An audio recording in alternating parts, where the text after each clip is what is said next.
Okay. All right, we're gonna call to order the meeting of the Guthrie Public Library Advisory Board as of 5:30 p.m. And we'll do roll call. So we've got Samantha, we've got Brenda, me, Grace Lawrence, and our Pierce Director, Kim. Thank you. Welcome. And we have established quorum. Absent are Jamie and We have a vacancy. we do have a vacancy, so officially. So we'll go to the first item on the agenda, which is minutes of the January 2025 meeting, 2026 meeting review. And I believe we have December as well. Is that correct? We approved it last month. Okay, just Yeah. making sure that we've got all of that situated. Yeah. Okay, so January. has everyone had a chance to review the January 2026 meeting? Yes. I went through, I didn't see anything. No. Can we vote on them if Brenda wasn't here that time? Does everyone have to be present and I can't vote, right? believe so. Yeah, she can review it and Yeah, go vote. and because it's available online too. Right. I watched the, Yeah. video. So, Nice. yeah. Thank you. Okay, cool. Well then, can we have a motion to approve the minutes? I motion we approve the minutes. And I'll second it. Great. So we have accepted that the minutes for the January 2026 meeting have been approved. So next we have the director's report. All right, so I will try to make this pretty short. I didn't include a lot of information in the report this time since we're going over the policy revisions. So it's just a couple of things I want to point out. The library is very, very involved in preparing for summer reading. It's kind of a big deal, so we spend a lot of time talking about it. A good thing is that we're kind of overhauling the way we do volunteers. Volunteers who are typically stand in the lobby with a laptop, signing people up and logging minutes and handing out, or verifying that they're eligible for prizes. This time we are actually going to have at least a handful of volunteers help out in the library doing things like shelving and stuff like that. And we've also set minimum age at 12. We actually have we actually do have a teen right now who is doing an internship at the library, and they've been helping out at the front desk 2 days a week. They're doing shelving right now. They've been helping out with some of the after school programs, and hopefully she's not watching this on YouTube. But before she finishes, she's actually going to have leading responsibilities. I think we settled that she will be responsible for the large print collection, going through those circulation statistics and deciding which books we're keeping and which ones we're not. What a great experience. I know. This is a little bit, I think it's funny because I'm a librarian, is when I was talking to their teacher, I had it's going to be a very, very set program. We're going to start here, and when they finish that part, we're going to do this, and then this, and that's not the way it worked at all. She's doing everything all at once, but then again, I think that's how every librarian has ever done their job, is they just walk into the building and they're expected to do everything at once. So now I can tell them that they've gotten the an authentic library training experience. Perfect. And what a great resume builder too. Yes, I do get the impression that some of the other teams may be a little jealous that she gets to do it. Also, I have filed an application with the Regional Food Bank of Greater Oklahoma Regional Food Bank to serve as a summer feeding site for the summer again. Just a couple of changes I think we're going to do this year is that we are going to have fewer meals delivered at a time. Something we noticed last year is that we gave out lots of meals right at the beginning of the program, and then participation kind of mellowed out. I think they actually ended up having to take some of the food back to the food bank.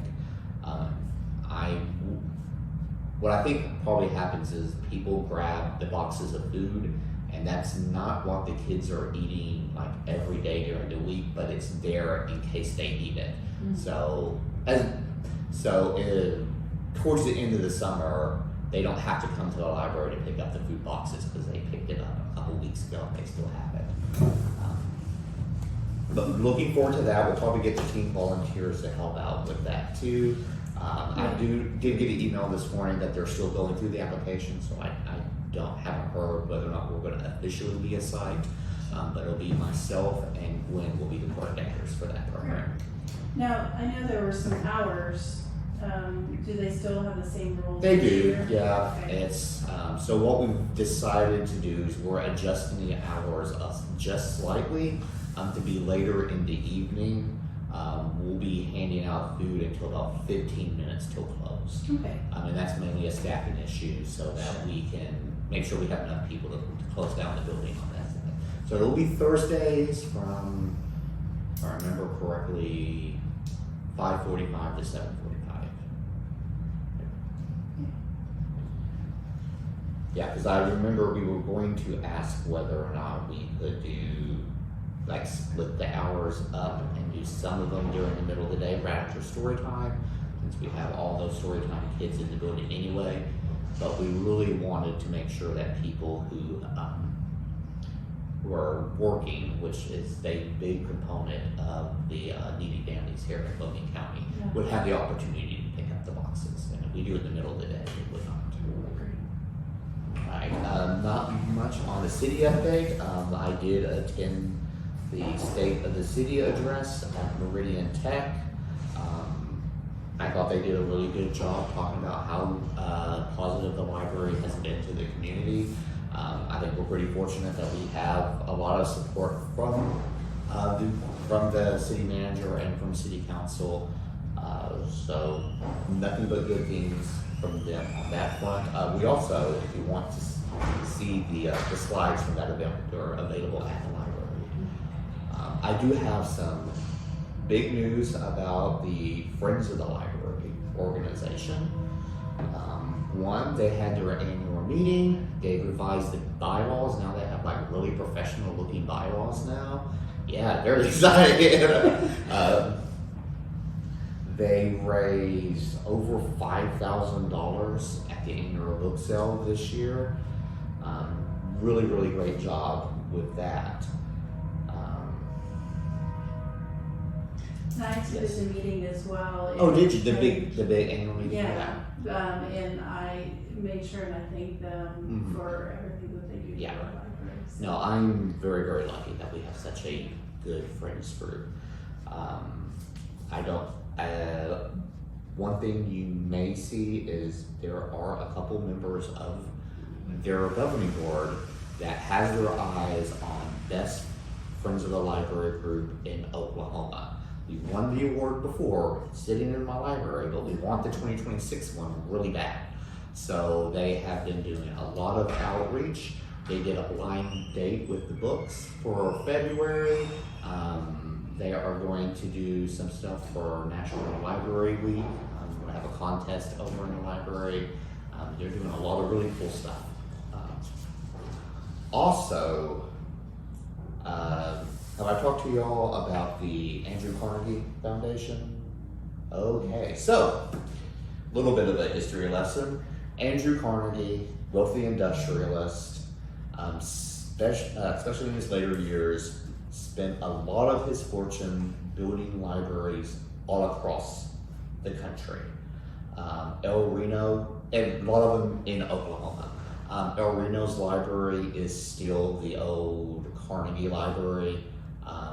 We used to do that, right? We did. So Andrew Carnegie gave the city of Guthrie about $2,000 to establish a library. It's still in town, it's over by the Territorial Museum. That was about 150 years ago because I received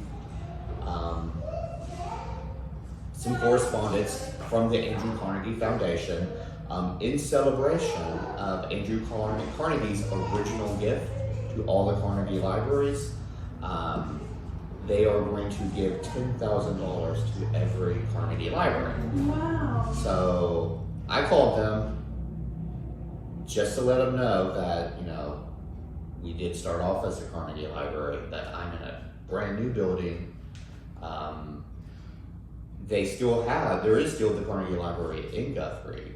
Are you sure we get the money? Because I don't want to be stealing from the history museum. And they let us know. They also let a couple other libraries in Oklahoma know that the Carnegie Library is a place, it's not a building. So if you began as a Carnegie Library and you still acknowledge that you are a Carnegie Library, you get $10,000. Wow. And I have withheld talking about it until I had the check in my hand. Well, I had the check in my hand and I gave it to Steve. That's awesome. They're at the next meeting, today's March, in April, second Saturday in April. I will attend the Friends of the Library meeting, and one of the things I want to talk about is what to do with that $10,000. That's great.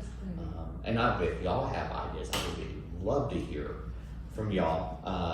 I've had a couple. One of the things I talked to the staff about is just between you and me and everybody on YouTube that's not watching this, I really do not like the way our circulation desk is arranged. The thing that I do not like is that the seated portion of the desk is on the opposite side of the door. So, since my office is next to the door, I see people come in and out of the library all the time, and staff through no fault of their own because they're working on the seated side don't notice. So I priced how much it would cost to replace. It would take all that $10,000, if not more. Turns out those desks are really expensive. So I'm not as gung-ho about that now. I did get some good news about funding for the Dolly Parton Imagination Library, so we might be able to set some funds aside to get that started, but that's some of the ideas that I am considering, something that I will bring to the Friends of the Library in April. So yeah, they have $10,000 in their bank account. It wasn't a trick, even though I was kind of suspicious that it was a trick.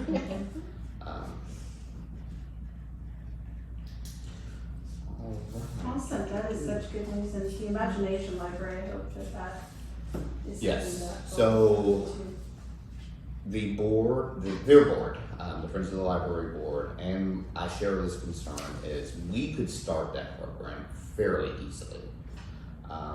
The books cost a little bit more than $1 a piece once we take into account that the Department of Education is splitting the cost with us. Getting it started is not going to be a problem. It's keeping the program going for years is the part that we're worried about. I even did the math. If we just use that $10,000 for the Dolly Parton Library, it would fully cover it for 2.5, 3 years from on. We would, if we started it, we would really love it to last for more than 2.5 or 3 years. So we're going to discuss ways that if we start the program, how we can keep it going. There's a lot of things that we can do, but we'll probably talk about that at the Friends meeting. But yes, I love the program. I worked at a library where we did that for folks. We helped sign people up, and it's something that I really, really want to bring to Logan County.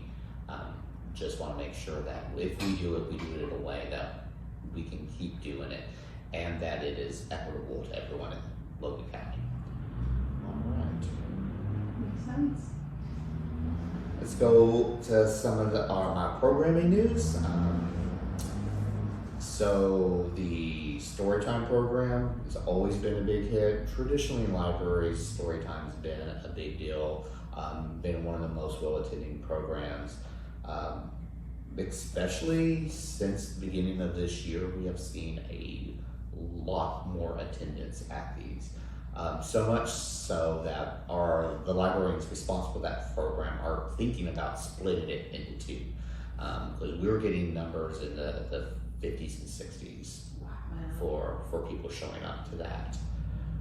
One idea that I had and I discussed with staff is, this was an idea I'm actually stealing from some other libraries in Oklahoma, but the idea of having regular community helpers at story time.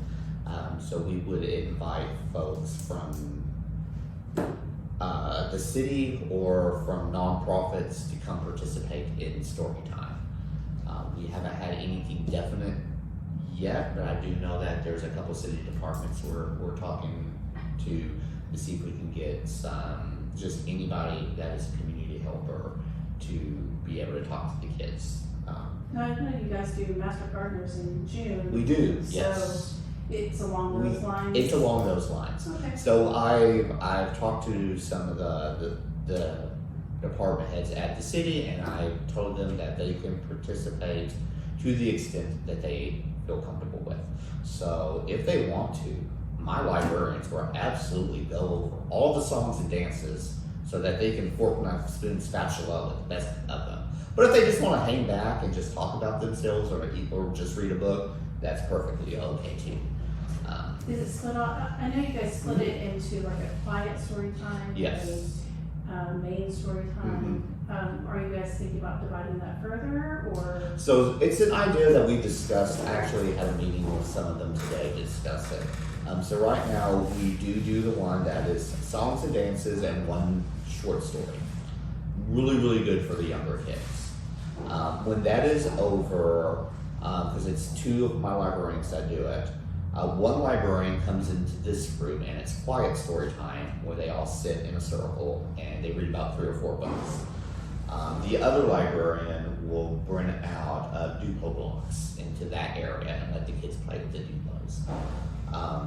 I think what they're thinking about doing, and we're just now coming up with the idea. I think if we do make it, if we do make a change, it'll be closer to August before we see it implemented. But we're thinking about having a younger kid story time from birth to 3, and then later in the day around noon doing ages 3 and over 1, and it'll be mostly the same. We may switch it out where the younger one is more dance and rhyming and stuff like that, which is very, very critical to pre-literacy skills. That's exactly what they should be doing at that age. And then a more literature focused 3 and up one. Again, just something we're considering, and a big part of the reasoning behind that is just because having 60 kids and parents in the library is getting a little taxing, and if we want to grow, we're gonna have to do something. We'll have to split it up somehow. Sure. So I've worked at libraries where they've had, sometimes it's called toddler story time or early bird story time, We used where to they live in do, one yeah. before we lived in Mhm. Greenwood. Yes. Because they sign up, they limited the number. Yes, I took my daughter to one of Edmund's story times a long time ago. When the camera's off, I will share some more about my impressions of that story time. They did a really good job. Yeah. Very, very professional. Eden had a blast with it. But yeah, I do remember some of the things that they did at that story time, but we've declined to do. And I like the fact that it's open to all. Mhm. You know, if you have to limit the numbers, it's great to do age-wise. Mhm. And then accept everyone instead of limiting the numbers too much. Yes, So, yeah. it's nice.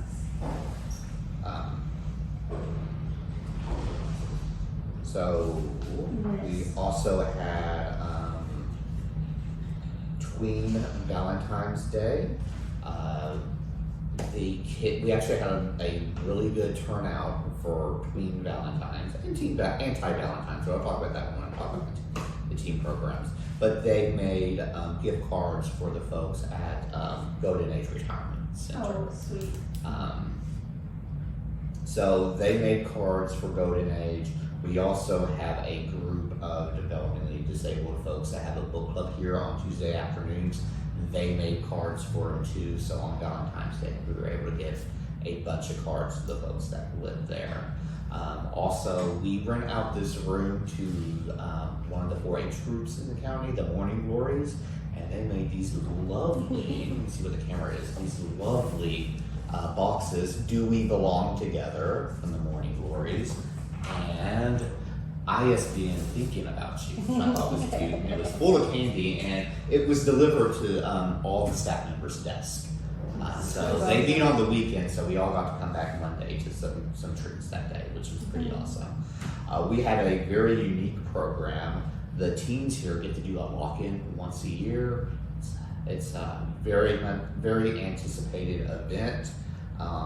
As you can imagine, we have a lot of families that come to our programs where we might have one family member that's a teen and the other one's a tween. And it turns out sometimes the tweens get jealous of the cool walk-ins that the teens get to do. So we did a camp-in for the tweens. It was until about 11 o'clock, maybe midnight, but they got to stay in the library after hours, which was really cool.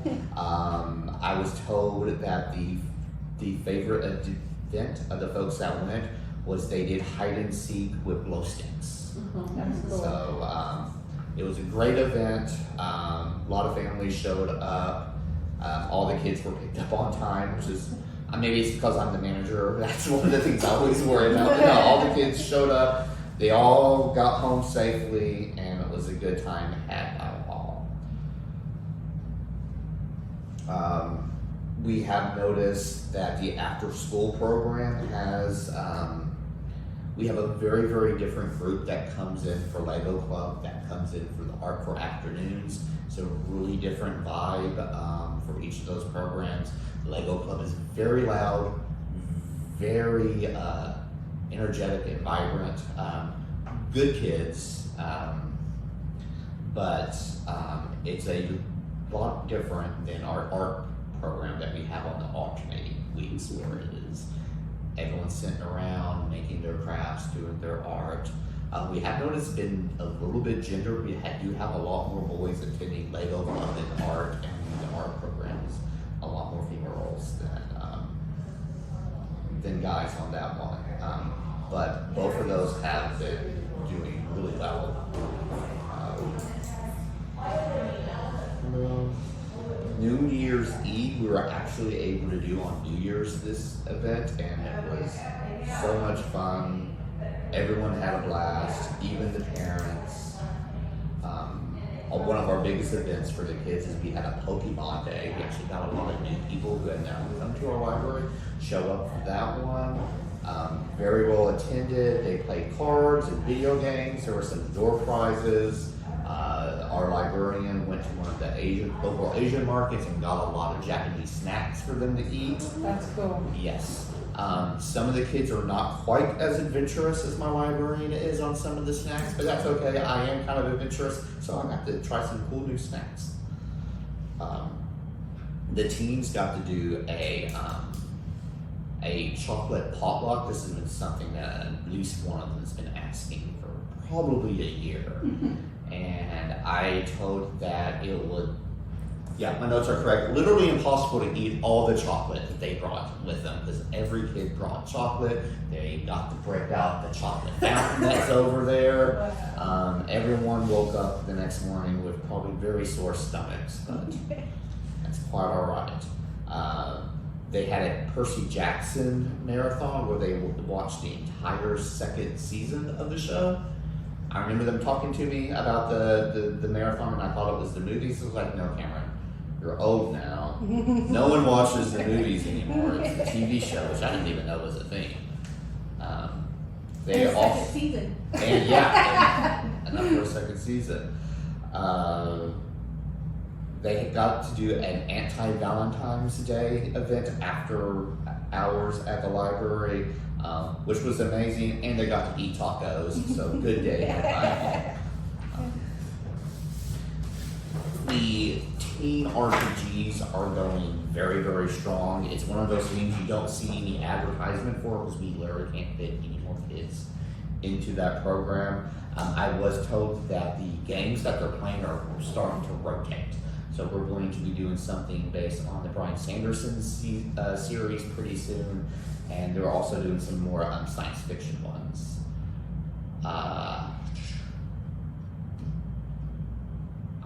For the adult programs, the big one I want to talk to you about is we did a seed exchange with the Master Gardeners. It's one of the programs that the library loves doing. because the master gardeners did like 90, 95, 99% of the work, which was great. We just had to show up and have the space cleaned for them, but it was insanely busy. We had way more participation than we thought was possible. It was nice that it was in the main library. Yeah, Instead instead of of over here. here. Yeah. Because I feel like it got a lot more visibility and. Mhm. Yeah, something we'll probably need to start doing. Because I know it's not the first time we've had a seed exchange, and I've done seed exchanges at other libraries I've worked at, and they can be very hit or miss. Enough so that I was kind of towards like, if it doesn't work, it's okay. That's the way these things happen. But I'm glad I was proven wrong. And half the town showed up to get seeds. Hopefully, the plant survived the frost that came later. My plans to run, but that's okay. I got some other ones. All right, just a couple of statistics to go through. I don't want to spend a whole bunch of time on this. Mainly since we're talking about policy for the rest of this meeting, I wanted to run through a couple of statistics that kind of affect our policies, how we do things. The first chart is just revenue from the city, which that is almost all of our revenue. We do not get anything from Logan County. We get a little bit through grants and our state funding, which is on the next slide. But as you can see, we have been getting a good amount of money, and it's trending the way it should be. We have not had to cut budgets, at least since I'm here, or something would. That's good stuff. Okay. Our public computers, we have downgraded the number of public computers in recent years. That is because I wanted more space for teachers and for meetings, and also those computers were not being used that much. I have worked at libraries with very, very heavy computer usage. I would not consider our current library that heavy with computer usage. No one's had to fight each other for a computer space, and that's great. I think the next couple ones just show how hard it is for me to accurately report how much the internet is being used here. And a lot of that is just because the way the internet is distributed, especially the wireless sessions.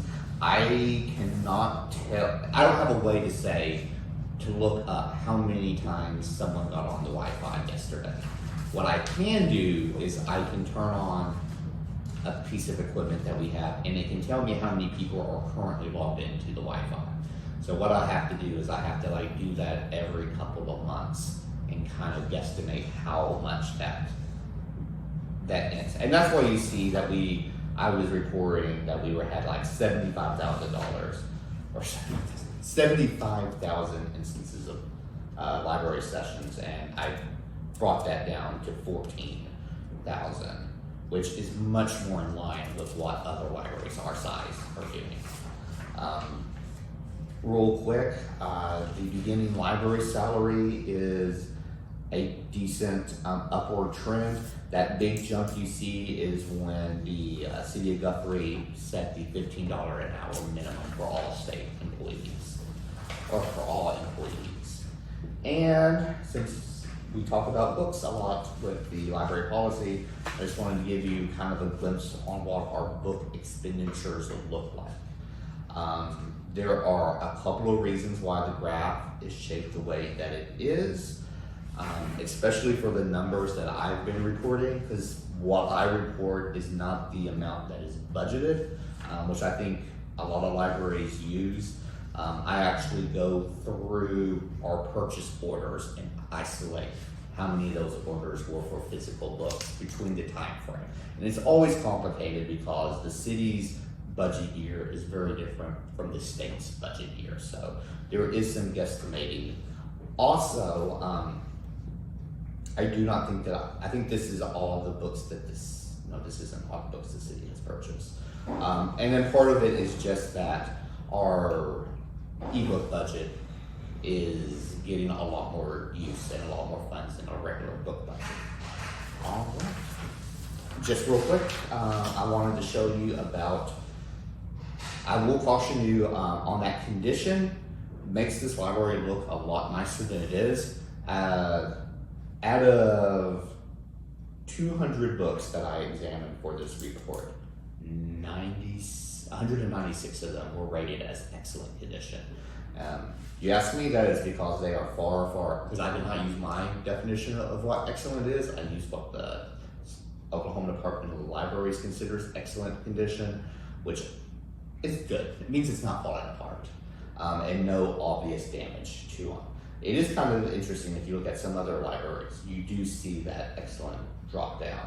But I do think it's important to look at the age of our collection, just because that shows how much weeding we're doing, how much books we're ordering. If that if that trend line gets a little bit too further to the right, that means that we're hoarding books and we're not getting rid of them when we should, which is not an attractive collection for the community. Because everyone wants to read the new James Patterson book, not the James Patterson book that was written 10 years ago. All right, that is it for my library report. All right. Does anyone have any questions? I have one. Mhm. About the empty seat that we have for the library. Yes. This may not be the best time to ask Mhm. it, but when will we be getting a new person? That is an excellent question. And one that I don't mind answering, because I actually have news on that as of today. Hey. So I have made a recommendation for the seat to be filled. I expect that would be on the next city council. I can't make any promises, but I expect that is going to be on the next city council's agenda. So my plan is that we have a full board when we vote on the new revisions. In May. Yes, Perfect. that is the plan. Okay. Well, next we can go through our policy. review. All right, so I got a lot. So I am going to go through the red line version, and I have already noticed 10 minutes before we started this meeting that there is an error in here that I am going to have to fix, but I'll point it out when we come to it. So I've started with an executive summary of the changes. This is something that I will include when I bring this to City Council. So that way, if they're not able to read through all of the all of the revisions that I've made to the policy, they can at least have a summary of how this policy has changed. I love it. Good. And I made mention, I literally wrote that like right before the meeting last week. Yeah. So one of my main things that I was trying to accomplish when I made this policy is I actually switched, in my mind at least, who this policy is written for. In most organizations, the official policy is a guideline for staff. It's so staff knows what they're doing, that everything is done in a consistent and equitable manner, and that it is uniform across all points of service. Something that I've noticed here is that staff, including myself, very rarely read the policy because we know what we're doing and it's consistent because we only have one point of service. So what I want this policy to do is to inform the public on how the library works, what our values are, and how it operates for their benefit. All right, I am just going to start on page 1, kind of go through my thoughts on some of these major revisions. I will probably pause a couple of times just to ask for general feedback from y'all. And please don't be afraid to stop me before I start rambling on and on if you have any questions. Or if anything doesn't make sense. Like I said, I want this to be an accessible document to the public. So one of the things that I did is I tried to take out as much librarian jargon as I could from this. But I have been doing library stuff for over a decade. Some of the stuff that makes 100% sense to me may not make sense to someone who doesn't work at libraries, and I want to know what that is. Yes. One thing, so we're gonna vote on it in May. Mhm. When are you taking it to city council? I will probably take it to city council in June or July. Okay. just wanted to make a note. And those are not firm deadlines. I do know that one of the reasons that we're doing the policy review now is because the Oklahoma Department of Libraries wants information on whether or not we are current on our policies. And even if I don't get this, which approved before I have to make the report, I can very comfortably report that we are reviewing and making changes and following the guidelines of the Department of Libraries. All right, so I'm actually going to, after all that, I'm going to skip parts 1 and 2, the vision statement and the mission statement, just because I want to save that for last. I have not actually made like any changes or anything like that to it, but I do think that it would be better to kind of know what we're doing as a library before we set out a vision and a mission statement. One of the big changes I made is to the way the library cards are done here at the library. I consolidated 3 different kinds of cards into one card. Under the old policy, we had a card for residents of Logan County. We had a card for people that were employed in Logan County. And we also had a card for students, which included parents of people who go to school in Logan County or in a school district that includes Logan County. For example, Luther. You can live in the city of Luther, which is in Oklahoma County, but you are still eligible to get a card here because some of Luther School District goes into southeastern Logan County. So instead of having those 3 different cards, I just made a card called the primary card, not married to the name. So if you got better names for it, I'm all ears. The way that you qualify for said card is being either a resident, employed, or go to school here in Logan County. And I did that mainly because the difference between those 3 cards in the old policy was just the eligibility for it. There is no different borrowing privileges. Probably before we did annual updates of the cards, we probably did set them to be only 1 year so that we could verify that you still worked in Logan County or your child still goes to school here. But since we do that for everyone anyway, I didn't really see a reason to have all these separate cards instead of just having different ways to be eligible for a library card here. And then we also have what we call the non-resident card. That is a non-resident of Logan County. That is the card that you get for a year by paying a small fee set by the schedule. I went back and forth with whether or not to have it begin as any person or any resident of the state of Oklahoma. And here's why. It has to do with our membership into the Oklahoma Virtual Library and the consortium there. I've explained a couple times before, we belong to a consortium for ebooks, and it is because, and we have to follow the rules set down by our vendor Overdrive. And one of the conditions of Overdrive is that if you are in a library in Oklahoma, they want to make sure that everyone that has a card, even if it's a paid for card, is from Oklahoma. I think they make some allowances if you live near the border. We don't live close enough near the border for that. So I have gone back and forth on whether or not it should be officially policy that we do not give out any cards to people outside of the state of Oklahoma, because as someone did point out, that could endanger the other libraries that are part of the consortium. If they find out that, say, Guthrie is giving out cards to people from Arkansas and Kansas left and right, that would make Overdrive feel that they have not been charging us the correct price for ebooks, and now other libraries are having to. So would it make sense to change it to? I don't know. I just want to say, I think I've done this document 20 different times, and I've had it 10 one way and 10 the other. We could always leave it like it is as any person, but as a procedure, limit it only to folks in Oklahoma. That way, because this is just because of a purchasing agreement, if that person's purchasing agreement ever changes, which could. I don't think it will, because that would mean Overdrive would want less money, which this does not seem like their MO. We wouldn't have to change the policy. We could give out cards to folks in Texas and California, anybody else that wants them.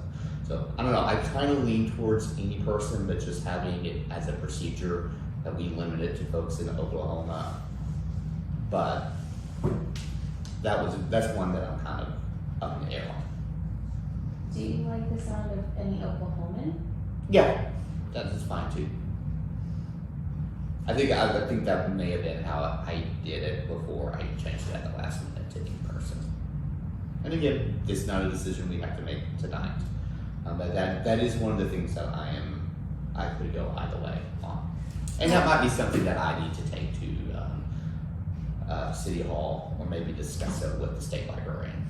When I was traveling, we went to New Mexico, even though we were residents of Oklahoma, we were in New Mexico.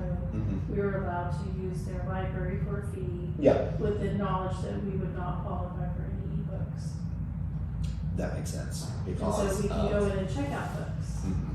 but we couldn't actually go on their Overdrive. Right. So that is, Yeah, I think there may be a technical limitation why we Sure. could not. Because if you have a card, I don't think there's a way to like prevent you from getting on Libby with that card. I can ask, but I'm not sure. All right. and that would overly complicate a already pretty easy process of saying, I'm sorry, you're not over.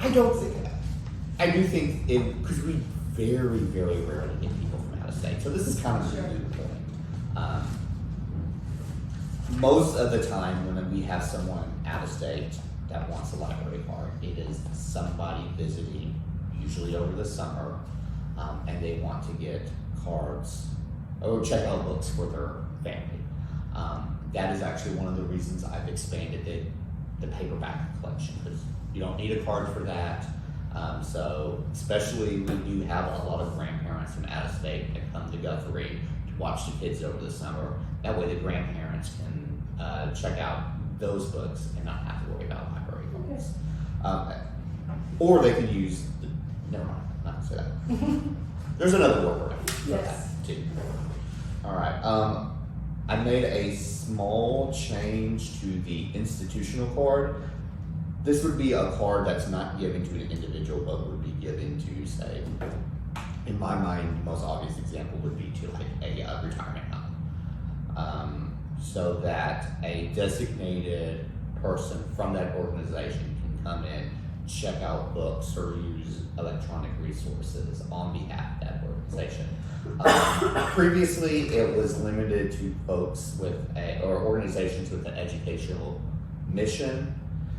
And in this one, I just limited it to organizations within Logan County. Since it already says that it's up to the director's discretion on whether or not to issue one of these cards, which I do not think we have anybody taking advantage of this kind of card anymore, but it's nice to have on the books in case we need it. All right.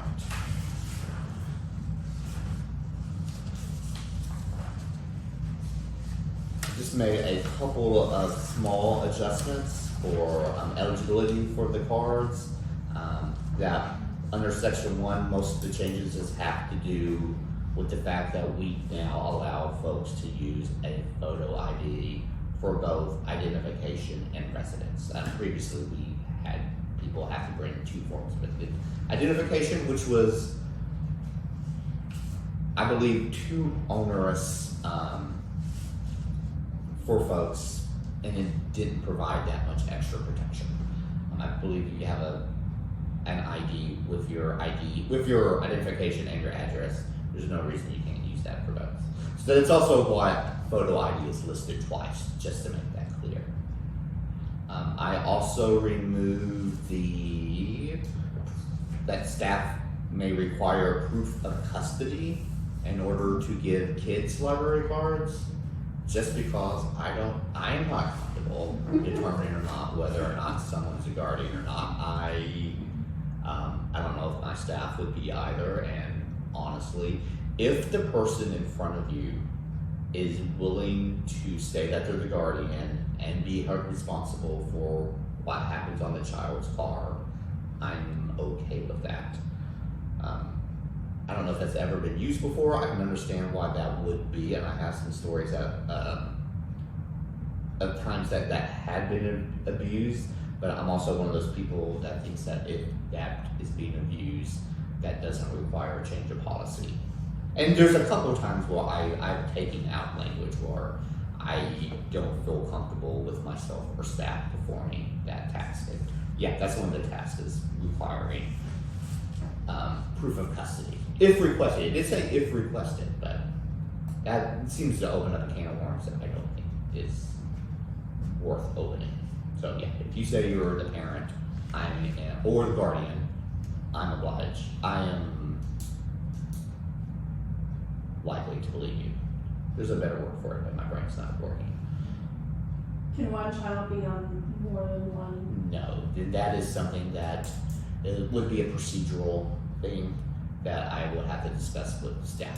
Oddly enough, it has not really come up. Sure. But it has been an issue at places I've worked, where, especially when you have people co-parenting, deciding whose parent is on the card can be a little tricky sometimes. But like I said, it has not been an issue here. I do believe that myself and staff could handle it if something like that arose. All right.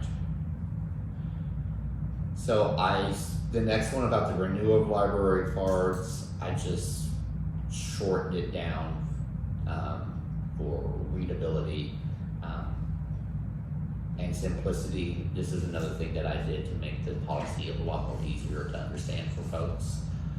So it just states that, you have to renew the card once a year and you just need to verify your eligibility. So that goes back to the consolidating the cards. So if your eligibility was based on employment, then yeah, we're gonna ask you about your employment. If it was based on your residency, we're gonna ask to show that, you still live at your address.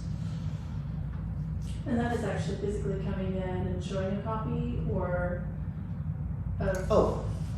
of whatever verification. So yeah, the verification standard that I use, and it's worked it doesn't sound like it would work, but it's worked for me for years and years, is if the library staff person is comfortable that you are providing the correct information, then I'm comfortable with them renewing. So I will tell you, y'all may have been on the receiving end of this. If you call the library and I'm verifying your address, if you give me the address that I see on my computer, I am comfortable thinking that you still live at that address.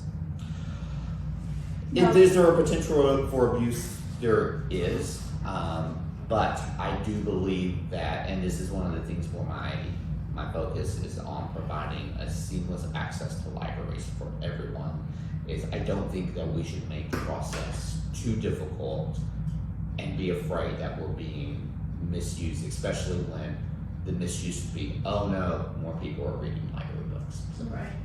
Well, and could that be something that can move to the digital verification? Like you just have a page that you go to and that would be upload. so nice if we would be able to do it. If we could pull that off, I don't know if we would be able to. Sure. Yeah, but yeah, no, if we, and I do get that call. Like, wouldn't it be easier if I could just do this over the internet? And yeah, it would be easier to do over the internet. We just don't have the capability to do that. If we did in the future, yeah, I would be all for that. Because you could have like someone's driver's license in there that has an expiration date of a certain date. and, Yeah. Like every year you can just pull it up and That, send them an Yeah. email and say, you still live at this address that we have mhm. verified. And Yeah, I do not like keeping any more Sure. personal information, and I'm a little bit weirder about that than a lot of libraries. But yeah, there's a reason why. So we do allow people to apply for cards online, and part of that process is them sending a photo of their ID so that we can verify it. As soon as we verify it, that thing goes straight to the shredder. I am a real big fan of only having people's information for not a second longer than we need to. I appreciate that. Yeah, so, but yeah, if we were able, like, to do what the schools do and be able to have some kind of process where people don't have to call us to get their library cards renewed. I think that would save staff time. It would be a lot easier for patrons. So I would be for it. Because that's something we have in place at the moment. A lot of these, I've just made tiny updates to the language. The word customer appears in this document a lot. Never been a fan of calling people who use the library customers, so I'm taking advantage of that and just replacing it with patrons. Also, I removed he or she and put they, them in a bunch of places. I won't point that out every time I make that change, but you may notice it as you go through the document that those are in there. I specifically state that the reason that we do not keep information has to do that there are some pretty strong laws about the confidentiality of records for state agencies, including ourselves. I did put in a little comment that, and this is something I've gone back and forth with the staff. You let me know if this makes sense to you. The last line of it is that inactive library accounts are periodically renewed by staff. I like the language that is because it gives us the flexibility to decide whether or not 1 year is an appropriate period, 2 years. I have gotten feedback from staff that would like that we specify how long it takes before we remove library accounts. My intention was just to let people know that if you don't use your library card, eventually we're going to remove your account. But They would just need to re-sign up and. yeah, you know. that happens on occasion, and Right. all that they do is they just get a new library card. If they still have, and this has happened before, sometimes we'll get someone that still has an original library card in a completely different color than the library cards I've been handing out, with a number on the back and everything. And what we do is we have them fill out the application, show ID, all that stuff, but instead of scanning one of the new cards, we just set the library card as their own one. So we're basically just reactivating their own card. I removed that you have to have a library card present when you check out. God, we don't do that. Yeah, I've never done that since I've been here. If you don't have a library card, we look you up. And it's one of those things, as long as we're satisfied that you have an account. If you come in with no ID, no nothing, I can still look you up. I will ask you more questions just to make sure. And part of this is because I did make a mistake at somewhere else where I accidentally loaned library books to somebody's brother. They were living in the same house. And I didn't find that out. I felt terrible. They seemed to be okay with it. It was like, yeah, I'll just have my brother send it in later. But now I ask more questions about it. I think this reflects best practices a lot more because not everyone has a library card on them all the time. All right, I've increased the checkout limit for movies from 3 to 5. Part of that is I've been working on libraries for a long time.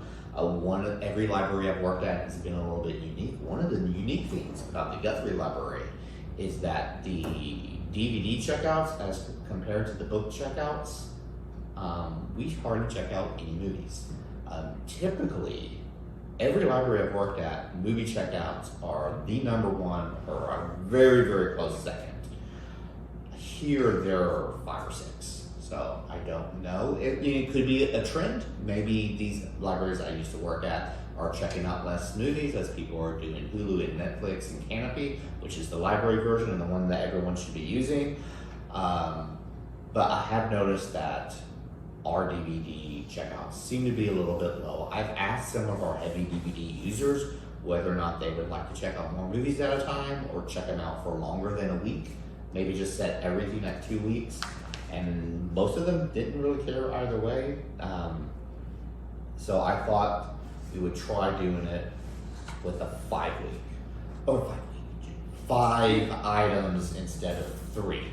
Because most of the people I talked to did not like the idea of holding on to movies for more than a week because they were afraid they would forget them, which is fair.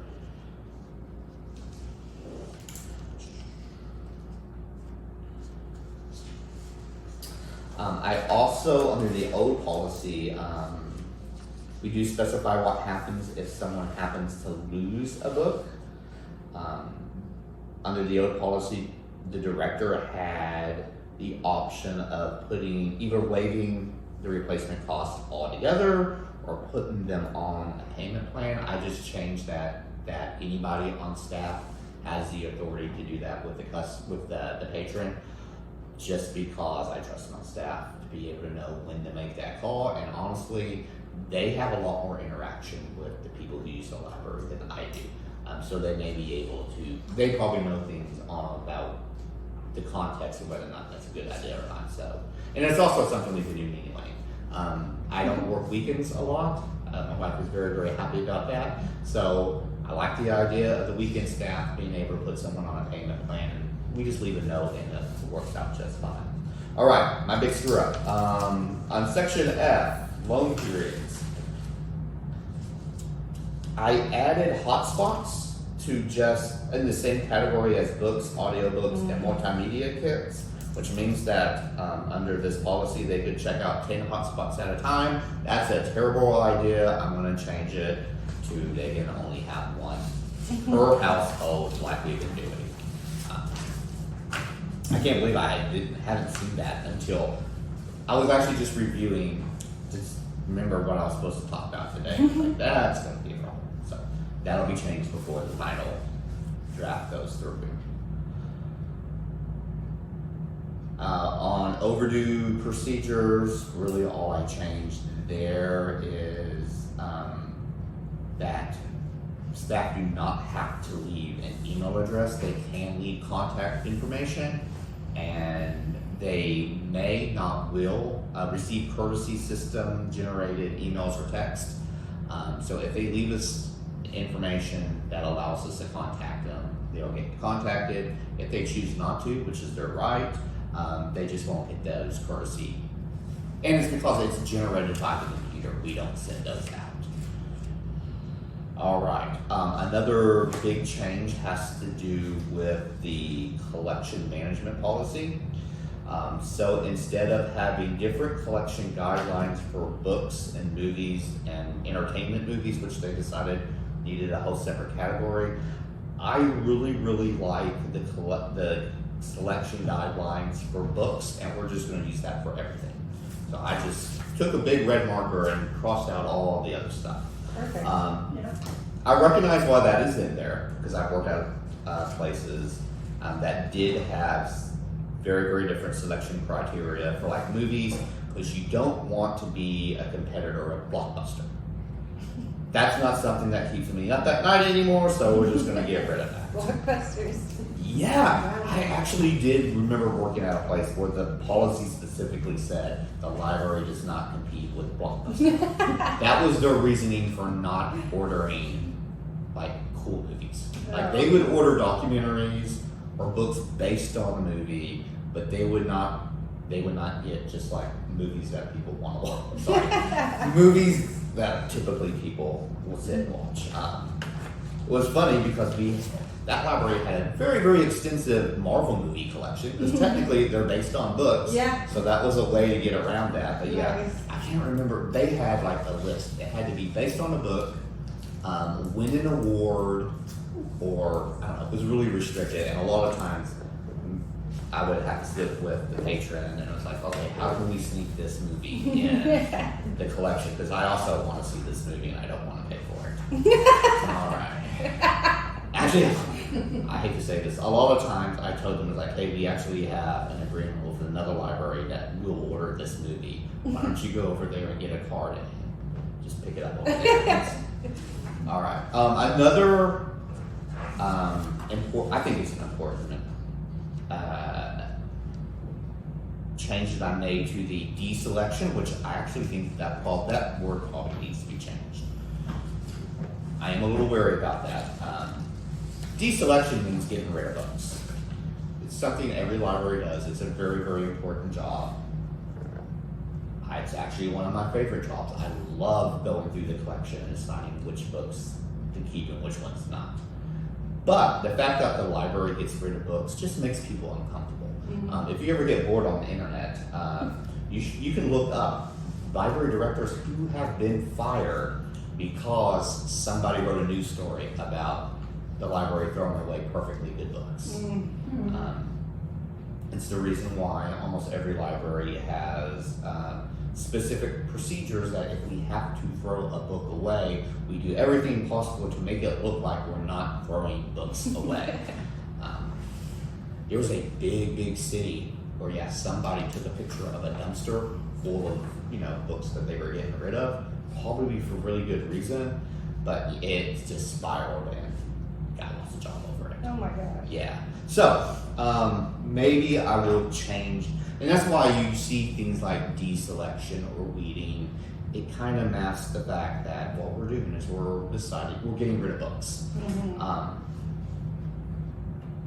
And the great thing is we have the Friends of the Library that, Oh yeah, I mean, will take a lot of the books that are almost all still- of them. Yeah, Right. and it's not every organization. I like can do that it's in there, Mhm. but I feel like should it be moved up to, like, Oh, no, because that's the end of the process. Okay. So I like it there. Yeah. Now the thing that I got rid of is that the library method of doing policy it. specifies a particular method, and Yeah. now that granted, I use a variation of that method. That's the method I taught my staff. I think everybody here uses some variation of the crew method, but I want to give them the flexibility to be able to use best professional practices Yeah. to get rid of books. But yeah, Okay. Sounds good. all right. Okay, so objections to library materials. I think this is a very well thought out policy to begin with. The only change I really made is, if you notice in the back, there's an appendix that was not there before. And the reason that I added appendix is I don't think it is fair to refer to a document in our policy And not have and it. not have the document. So Yeah. now, whenever we talk about something, they can go and look at it. So the policy refers to a form, and in the back, right here is the form. A little secret about library policies. Every library I know has a form, almost no one fills them out. And no one has asked to fill them out here. But it is important that we have something like that. Most of the time, when someone has an objection to the book, what they really want to know is why the book is in the collection. If we can explain to them why it's here, why it's okay if you don't want the book, that settles things 90% of the time. But if they feel strongly enough that the book should be removed, we do have a process for that.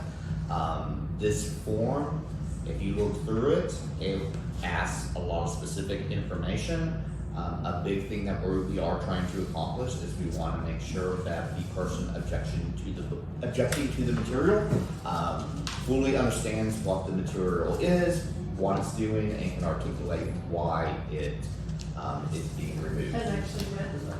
That's a big part of it, yeah, because it happened, I believe, in Florida.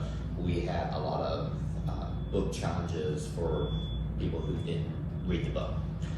Which, if you want to object to a book and you haven't read it, that is 100% your right. We've got the forum for it. I will say, in my professional opinion, I would not take an objection from someone who hasn't read the book with near as much gravity as someone who has. All right. So yeah, anybody have any questions about the forum? And just so, I want to point out, because y'all are a part of this process, the thing that I really like about the policy is that the very first line about the collection policy is that it states that the library director is the person responsible for the selection and management of all materials, which means that you can object to it, but the final decision on what happens to the book does rest with me. Y'all get to, if they want to do the form, I will receive the form. I will discuss it with the librarian, it's usually Candy, who ordered the book. We'll find out why the book is here, how it fits in with our collection. They get a written response on whether or not we're going to keep it or not. If they still don't like it, they can bring it up to the board, and the board can make a recommendation on whether or not the book is removed or not. Awesome. Yeah. And every time the form is filled out, it is my responsibility to bring it up, bring it to your attention, even if it doesn't go anywhere past that. Good deal. All right. All right, I made a few minor changes to the interlibrary loan procedure. Most of the changes I made, I just took stuff out that we don't do. I don't know if we had a more extensive process for interlibrary loans, but we do not have a form for them to fill out. They just tell us that they want a book that we don't have. We explain that it'll cost them. Right now, we charge $3 to help defray the shipping cost, which I can tell you $3 does not cover the cost of it. If that's something you want to change, we can, but I'm very okay with it being $3. So if I want something that the Metropolitan Library has, but Guthrie doesn't Correct. have, then I basically can request Yeah. you guys check it out for me and. Correct. We check it out on your behalf. They mail it to us. Mhm. And then when you're done with it, or if you don't pick it up, we mail it back to them. And it costs usually about $5 to $8 to do that. We did specifically have to add that if you do not pick up the book and we send it back, you still have to pay us, because I still have to take it to City Hall and put the $8 stamp on it. Now, if that ever becomes an issue and you wanna raise the price of it, then that is, We would have to go to City Hall, like City Hall would have to authorize it because Right. it's part of the fee schedule. right, and that's something that City Hall gets and, Correct, yeah. got it. If you pay that fee and the book comes in and you borrow it, if you want to renew it again, like you have the 2 weeks, but you renew it again, do you have to pay the fee again? Or is it, So the way that it works is that we borrow it from another library and we pinky promise that we're gonna have it back for them within, it's usually 2 weeks. So that is a conversation that you get to have with our interlibrary loan staff person. And a lot of that, I hope I'm not giving up too many state secrets. A lot of that depends on the loaning library. Usually what will happen, if you want to keep the book for longer, we will contact the lending library and ask, pretty please, can we keep the book a little bit longer? If they say yes, then we let you know. If we say no, then we say, sorry, you have to print it back, and we usually just put another request for it. So it depends, which is always an answer. All right.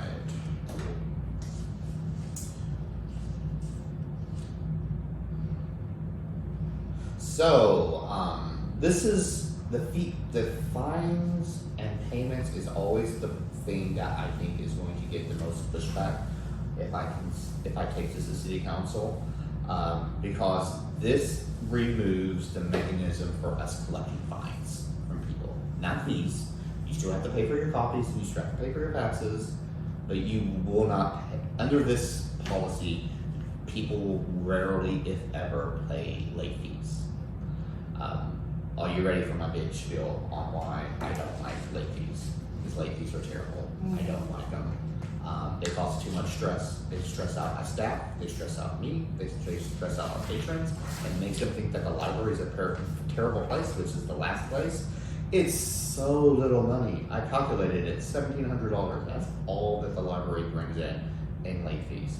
The late fee is there to get you to bring the stuff back. Once you bring the stuff back, the money just complicates the process. So, under this policy, if you bring late stuff back, we take the late fees off automatically. Is it fine free? No. You still get fines. Because if you have a book and you keep it past when you're supposed to, that fine goes on your account, and when it goes over $5, we cut you off. Can't borrow from us again. Unless you pay us enough money to bring it down. Below $5 or you bring the stuff back. So technically people could pay, and this happened at a place that I worked at. Someone may owe $6 in late fees, but for whatever reason, they have to have this book right now.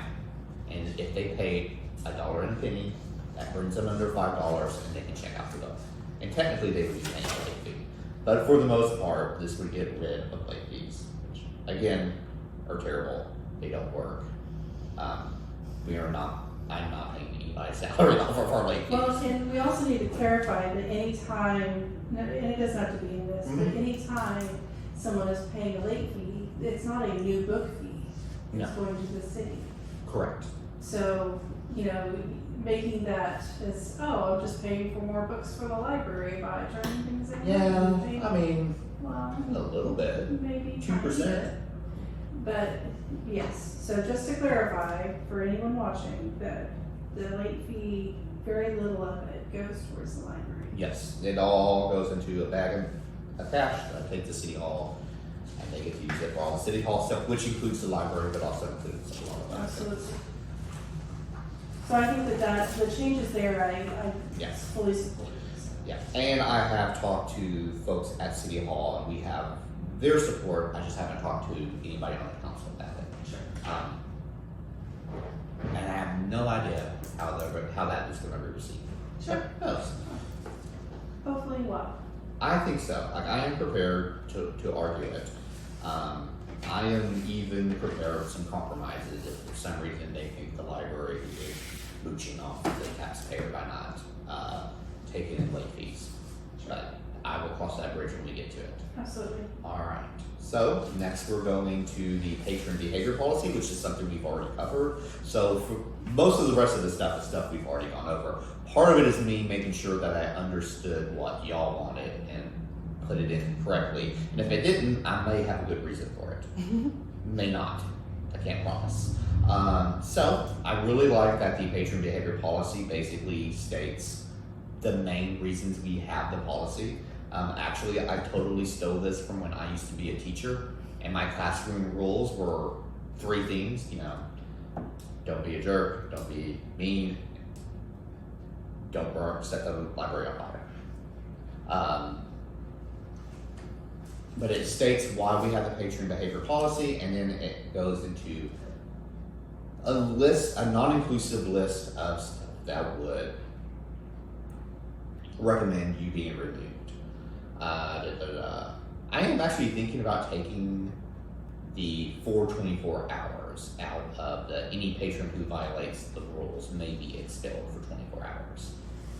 Because it may be more, it actually may be less. I'm actually a big fan of if I remove someone from the library, that it's for the rest of the day. Let them sleep on it, maybe they come back to the library with a better perspective the next day. But then again, there are lots of incidences where I would want them to stay away from the library and staff for more than 24 hours. So it'd be at the director's. It would be yeah. So we would just leave it at maybe expelled from the premises. Right. And it would be at staff. And sometimes I consult with other city departments on when someone should be allowed back into the library. All right. The Superfund computer use policy, I removed a lot of language just for clarity. I did include that changing the settings on the computer constitutes damage to library material or library property, mainly because this is something that happens quite frequently, unfortunately, especially with the catalog computer. We have had issues with people bypassing the catalog computer to play video games and stuff like that. Just removed a lot of, updated some language, removed a lot of stuff that is repeated. I like that you included the children's internet protection aspect Yes. of that. Oh, good. Yes, because that is actually a driving force for a huge chunk of our library policy. Mm-hmm. But having that is actually part of it. Yes. Really nice. Yeah, it is very important. Not only is it a good law, our funding, a huge portion of our funding is I verify that we are following that law every time I certify with the state. I also removed some language that seemed like we were trying to give advice on how people should raise their kids. Which I'm not a fan of, so I took that out. Love kids. Do I have opinions on how other people raise their kids? Yeah, maybe sometimes. Do I keep it to myself? Absolutely. Amen.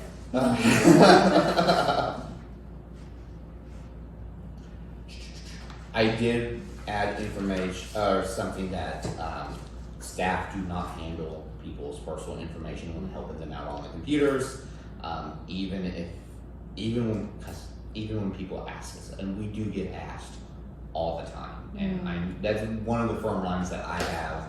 It is one that I tell my staff. Protection for them and protection for your It staff. protects everybody. Probably not when the camera's on, but I can tell you about the time that I was accused of stealing someone's identity because I asked for their library card number and they thought I was asking for their social security number. Oh my God. And they just gave it to me. I'm like, that's way too many numbers. Like, what? Did not even register what they were giving me. And then, yeah, I got a phone call about it.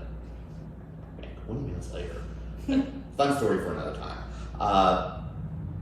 Part 10, I rewrote a huge portion of that, mainly because I wanted to include the purpose and responsibility for library displays, just because it's come to my attention that we do need to educate the public on why we have the library displays, what purpose they serve, and who's the person that is doing them. So I just wrote a little thing that explains why we have the library displays and who's in charge of them, which is the library staff. Also, a little bit, I reworded the public notices too, just to clarify some things. Should those be 1 and 2 if you're switching all of these to 1 and 2? 1, 2, 3, 4, 5? So, I spent a lot of time making sure that the formatting is consistent. So whenever you have a part, Roman numeral, it's always preceded by the letters and then numbers under okay. that. I will double check to make sure. That is the reason why the powers and duties of the library board, I switched from letters to numbers because the section, the Guthrie Library Board shall is technically part A. You just don't include it because okay. there's no part B.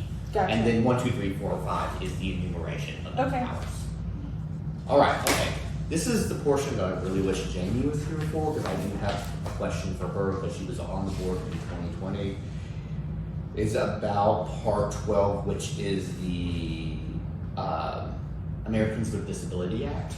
The part that confuses me is that the library is covered by the City of Guthrie's provisions on the Americans with Disabilities Act.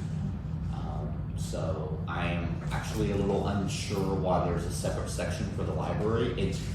I think, and it's speculation on my part, that the reason it's here is so that the library director can make adjustments to the policy to, in accordance with the ADA without having to go through anybody at City Hall.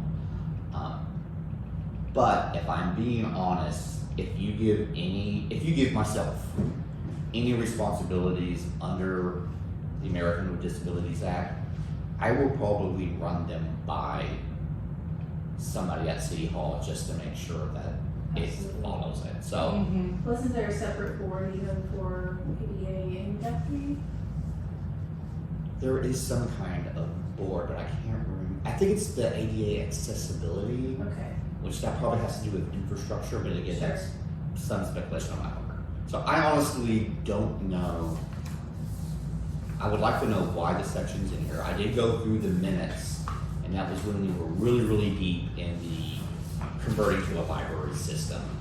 So most of the notes were on that. I did not see a lot on why. So maybe I'll just email Jamie and see if she remembers Might be a great idea. why we have that section in there. But yeah, if it's not needed, I will probably just exit out. If we don't exit out, the version that you see there is just a simplified version of that doesn't have specific emails that no longer are in service in it. Well, and would the phone number be to you or? That's would- my, yeah, that's the library's number, so if you Right. call that, it gets to me. But the 88 compliance officer, is there someone at City Hall that they So can? there is, but this policy states that for anything library related, it's me. That's why I'm Okay. confused. It's No, like, just- why do we have two people? Sure. One for the library and one for the rest of the city. When it's all under city. When it's all under city, and honestly, any decisions that I make, I'm probably gonna clear it with the city first. Absolutely.